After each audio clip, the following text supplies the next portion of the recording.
যেহেতু আলু চলে গেল ঝগড়া করতে, ওখানে কটা কালো কুকুর এসছে, আর লালি বললো খেতে পারে না, একটু দুধ ছিল সেই দুধ দিয়ে ভাত দিয়েছি, কারণ আমাদের তো এমনি তরকারি হয়েছে যে আলু ওলের আর ডাল, সেহেতু আমি দিইনি।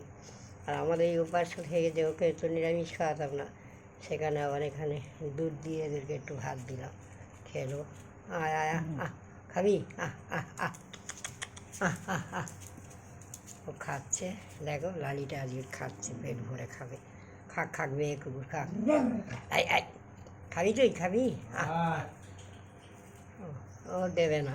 এই যা লালি যা, লালি যা, লালি যা, এই লালি ওকে দে একটু, ওকে দে। হয়ে গেল, সব মেরে দিচ্ছে, দুধ ভাত পেয়েছে, কেউ ছাড়ে? আই আই ও খেয়ে নিচ্ছে, ভালো হয়েছে, তোমাদের খাওয়া নিয়ে আমি জানি না। এই যে দুজন এসে দাঁড়িয়ে আছে, কারণ হচ্ছে যে ওই লালুকে দিয়েছিল, ও খেলো না, কালু এখন লাস্টে এসছে, আমার কাছে আর কিছু নেই। লালি সর, ওকে দে দুটো, লালি ওকে দে, ওকে দে দুটো, খাও খাও খাও খাও। ও বাবা, হাঁক মারতে তো মারামারি লাগে। তাহলে বন্ধুরা দেখো, লালি একা পুরো ভাতটা খেয়ে নিল, কিছু বলার নেই। কালু আর লালু অভুক্ত থেকে গেল। দেখো তোমরা বন্ধুরা।